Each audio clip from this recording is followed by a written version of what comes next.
कौन कहता है कि आसमान में सुराख नहीं हो सकता? एक पत्थर तबीयत से तो उछालो यारो। मैं बैंगलोर से पढ़ाई की हूँ। काफ़ी काम करने के बाद मुझे ये लगा कि क्यों ना अपने एक्सपीरियंस को मैं अपने लोगों के लिए यूज़ करूँ। काफ़ी सारे प्रोडक्ट्स जो हैं सिल्क के भागलपुर से बाहर एक्सपोर्ट किए जाते हैं, लेकिन रोजी रोटी को कमाने के लिए उन्होंने इसको छोड़ दिया। जितने सारे वीवर्स हैं हमारे, तो अगर वो 500 में अपना सामान बेच रहे हैं, वो मार्केट में जाकर के 5000 में बिकता है, बट उनके पास वो 500 की ही वैल्यू आती है, क्योंकि उनके प्रोडक्ट्स जो हैं उनको प्रॉपर मार्केट नहीं मिल पाता है, एक प्लेटफॉर्म नहीं मिल पाता है। वो लाइफस्टाइल यहाँ लाने के लिए मैं काम करना चाहती हूँ। उन्हें एक ऐसे स्तर पे लेके जाना जहाँ पे लोग ये कहें कि हमें बिहार में रहना है, ना कि हमें मुंबई में रहना है या दिल्ली में रहना है। नमस्कार, कौन बनेगा मुख्यमंत्री कार्यक्रम के सिलसिले में मैं बिहार के अलग अलग हिस्से में घूम रहा हूं और ग्राउंड जीरो से हर राजनीतिक खबर मैं आप तक पहुंचा रहा हूं। और इसी दौरान मेरी कोशिश ये होती है कि बिहार के कुछ रंग भी हम आपको दिखाएं। यानी बिहार की बात अगर की जाती है तो सिर्फ राजनीति से इसे जोड़कर आप ना देखें। बहुत ही इसका समृद्ध इतिहास रहा है, संस्कृति के लिहाज से बात की जाए या फिर यहाँ की शख्सियतों के लिहाज से बात की जाए तो भी। ऐसे में अब जब मैं बाढ़ पहुंचा हूं तो मुझे यहाँ एक ऐसी युवा से मेरी मुलाकात हुई है जो बहुत कुछ बदलना चाहती हैं बिहार में। मैं आपको बताऊं, दरअसल बिहार की एक बहुत बड़ी जो समस्या है वो ब्रेन ड्रेन की समस्या है, यानी लोग यहां पर रुकते नहीं हैं, पलायन की बहुत बड़ी समस्या है। लेकिन कुछ लोग ऐसे भी हैं जो इन सब के बीच न सिर्फ अपने लिए रास्ता तलाशते हैं बल्कि दूसरों के लिए भी जीवन जीना चाहते हैं। जो युवती इस वक्त आपको मुझे फ्रेम में दिख रही हैं, एक यूथ हैं, शिल्पी इनका नाम है। और मैं आपको बता दूं, बहुत अच्छी जगह से इन्होंने पढ़ाई लिखाई की है, बेंगलुरु से पढ़ी हैं और ये चाहती तो फॉरेन भी जाकर अपनी नौकरी कर सकती थी या दिल्ली मुंबई जैसे महानगरों में या बेंगलुरु में भी काम कर सकती थी और अपना जीवन यापन वहां पर कर सकती थी, उस लिहाज से जैसा जीवन इन्होंने कॉलेज में बिताया था। लेकिन इन्होंने ठाना कि ये रूरल इलाके के लोगों के लिए, ग्रामीण इलाके के लोगों के लिए, शिल्पकारों के लिए, कारीगरों के लिए एक जरिया बनेंगी ताकि उन्हें रोजगार मुहैया हो सके। आपने क्यों सोचा कि इधर आएंगे, आप काम करेंगे? आप कहाँ से पढ़ी पहले बताइए। मैं बैंगलोर से पढ़ाई की हूँ, मैंने इंजीनियरिंग की हुई है और फर्दर वहाँ पढ़ाई के बाद मैंने जॉब वहीं किया था, एज ए प्रोडक्ट स्पेशलिस्ट थी मैं वहाँ पे। 1.5 साल 2 साल मैंने जॉब किया वहाँ पे और काफ़ी काम करने के बाद मुझे ये लगा कि क्यों ना अपने एक्सपीरियंस को मैं अपने लोगों के लिए यूज़ करूँ। बिकॉज़ मैं बिहार से हूँ, भागलपुर से बिलोंग करती हूँ और भागलपुर सिल्क सिटी के नाम से जाना जाता है। काफ़ी सारे प्रोडक्ट्स जो हैं सिल्क के भागलपुर से बाहर एक्सपोर्ट किए जाते हैं। आई थिंक कर्नाटका के बाद भागलपुर का दूसरा स्थान है एक्सपोर्ट करने में सिल्क, फैब्रिक्स, कॉटन और काफ़ी फैब्रिक्स जो डेली वे यूजेस में और चीप प्राइसेस में उपलब्ध कराए जाते हैं। लेकिन इन दौरान जितने सारे वीवर्स हैं हमारे, जितने कारीगर हैं, उनका जो डेली वेजेस हो गया है वो काफ़ी कम हो गया है, क्योंकि उनके प्रोडक्ट्स जो हैं उनको प्रॉपर मार्केट नहीं मिल पाता है, एक प्लेटफॉर्म नहीं मिल पाता है। जितने प्रोडक्ट्स वो बनाते हैं वो सारे प्रोडक्ट्स मार्केट में जाते तो हैं 1 2 3, बहुत सारे हैंड्स रहते हैं उनको एक प्रॉपर मार्केट में पहुंचाने में। तो अगर वो 500 में अपना सामान बेच रहे हैं, वो मार्केट में जाकर के 5000 में बिकता है, बट उनके पास वो 500 की ही वैल्यू आती है, जो आज के डेली लाइवलीहुड जीने में काफ़ी डिफ़िकल्ट हो जाता है। उनकी इस अपनी कला को छोड़ना और अपने रोजी रोटी को कमाने के लिए उन्होंने इसको छोड़ दिया और छोड़ने के साथ साथ उन्होंने छोटे मोटे रोजगार ढूंढ लिए, लेबर्स, रिक्शा, कुछ अन्य भी। लेकिन ये बिहार का जो कल्चर है ये रुक सा गया है। इसको बढ़ाने के लिए एक प्रॉपर स्टेप लेना ज़रूरी है। देखिए, आपकी सोच बहुत बड़ी है। मैं बातचीत को आगे बढ़ाऊं उससे पहले मैं दर्शकों के सामने एक बात साफ कर दूं। आपको पता है कि ये कोरोना काल है तो कोविड-19 के जो प्रोटोकॉल्स हैं उसका हम पालन करते हैं और अगर आप ये सोच रहे हैं कि मैंने और शिल्पी ने मास्क नहीं लगाया है तो हमने 2 गज से ज़्यादा की दूरी रखी है। जो प्रधानमंत्री मोदी अपील करते हैं ना कि 2 गज की दूरी है ज़रूरी, तो वो दूरी है, इसीलिए बिना मास्क के हम बात कर रहे हैं। हाँ शिल्पी, अब बात ये है कि आप बेंगलुरु से पढ़ी लिखी हैं, ठीक है, आपके सामने पूरा खुला आसमान था, आपने कभी ये नहीं सोचा कि मैं भी किसी बड़े शहर में रहूं, बहुत आलीशान लाइफस्टाइल जीऊं या मैं बहुत पैसे कमाऊं?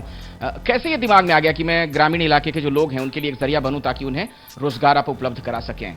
और ये कोशिश बड़ी मतलब आपको आगे तक करनी पड़ेगी, कठिन काम है। ज़रूर। मैं एक और बात बोलना चाहूँगी। लाइवलीहुड, रोज़ाना अच्छी ज़िंदगी, क्या डेफिनेशन है इसका? मेरे लिए अलग होगा, आपके लिए अलग होगा।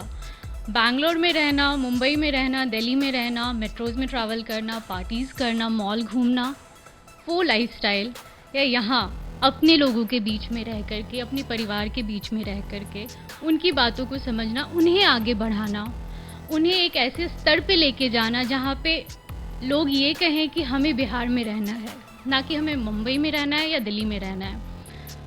तो ये कैसे होगा अगर हर कोई चाहे कि वो लाइफस्टाइल जिए? वो लाइफस्टाइल यहाँ लाने के लिए मैं काम करना चाहती हूँ। एक बात बताइए, आप जब बेंगलुरु में थी, पढ़ाई कर रही थी, तो आप वहाँ मॉल में भी घूमने जाती होंगी, शॉपिंग करने जाती होंगी, पार्टी करने दोस्तों के साथ जाती होंगी, वो चीज़ें आप मिस नहीं करती यहाँ पे?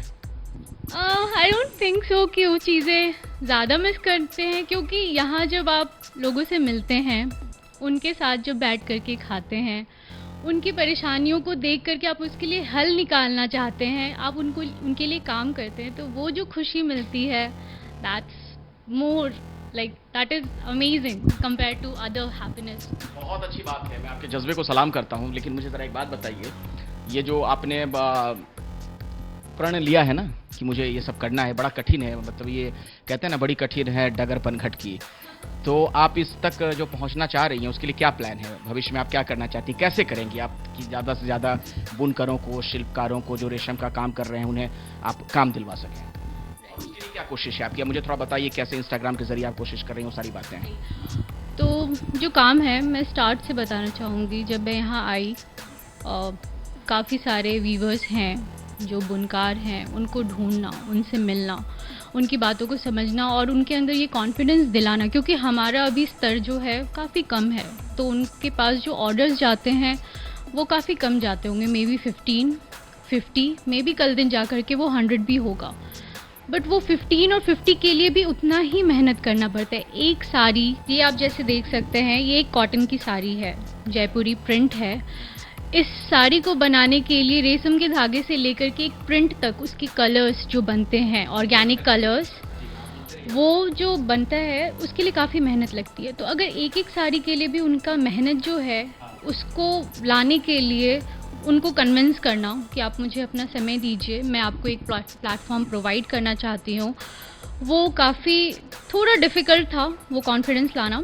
बट देन ऑफ कोर्स मुझे कुछ लोग मिले जो भागलपुर नाथनगर से बिलोंग करते हैं, जिनमें से कुछ का नाम मैं ले सकती हूँ, संतोष, हाँ संतोष है, वो काफ़ी मुझे मदद कर रहे हैं। उनमें से कुछ सिल्क स्टोर्स हैं जो कि मुझे अपने फैब्रिक्स को लेकर के अप्रोच भी करते हैं और थोड़ी मदद भी करते हैं। जैसे गोदावरी सिल्क है, ये आपको नाथनगर में तिलका मांझी के पास है, तो उनको मिलना, उनके पास जाना, उनको अप्रोच करना, उनको ये प्लेटफॉर्म देना और उनकी आर्टिस्टिक कलेक्शन, उनके आर्ट को, आर्ट एंड क्राफ्ट को पब्लिक को दिखाने के लिए मैंने ये प्लेटफॉर्म चूज़ किया है, Instagram. Right now I am working on this. साथ ही पैरेलली मैं अपने वेबसाइट पे भी काम कर रही हूँ, सिल्क वीव के नाम से। उसके साथ मैं अदर वेबसाइट्स को भी अप्रोच कर रही हूँ, जो कुछ गवर्नमेंट भी हैं और कुछ सेमी गवर्नमेंट भी हैं और कुछ प्राइवेट भी हैं, जो मोस्टली हैंडलूम्स पे काम कर रहे हैं, अदर आर्टिफैक्ट्स पे काम कर रहे हैं, हैंडीक्राफ्ट्स जो हैं उन पे काम कर रहे हैं। तो इससे उनको एक बहुत बड़ा प्लेटफॉर्म मिलेगा, धीरे मिलेगा लेकिन ज़रूर मिलेगा। और ये अप्रोच जो है उन्हें सिंगल हैंडेडली हेल्प करेगा, ये उनसे सामान लेकर के मार्केट में डायरेक्टली जाएगा। देखिए, बहुत अच्छा काम आप कर रही हैं और मैं भी वैसे बिहार से हूँ और आपको बताऊं कि मैं भी बाहर जाके काम कर रहा हूं, लेकिन ये बड़ी अच्छी बात है कि आपने इतनी पढ़ाई लिखाई करने के बाद आपके पास ये विकल्प था, ये ऑप्शन था कि आप भी कहीं महानगर में जाके किसी मेट्रो सिटी में जाकर बस सकती थी, रह सकती थी, वहाँ की जो जीवन शैली है, लाइफ स्टाइल है, उसको अपना सकती थी। लेकिन आपने ये चुना कि आप यहाँ के जो गरीब लोग हैं, जो इस तरह के व्यवसाय से जुड़े हुए हैं, उनके लिए एक माध्यम का काम करेंगी ताकि उनका जो प्रोडक्ट है बाजार तक पहुँचे, उसे उचित कीमत मिले, यानी एक तरीके से लोगों को रोजगार मिले। तो मेरी बहुत शुभकामनाएं आपके भविष्य के लिए, आप इसी तरीके से कोशिश करती रहें और कोई भी प्रयास छोटा होता नहीं है। एक कंकड़ आपने जो मारने का काम किया है पानी में, तो जो उससे तरंगे बनेंगी मुझे लगता है बहुत दूर तक जाएंगी। आखिर में अगर बिल्कुल छोटे में आप बिहार के युवाओं को या जो लोग दूर दराज बैठे आपको सुन रहे हैं उन्हें कुछ संदेश अगर आप देना चाहें छोटे में भी। मैं इतनी बड़ी हूँ नहीं अभी मैं खुद काफ़ी छोटी हूँ और छोटे स्तर से अपना काम शुरू कर रही हूँ।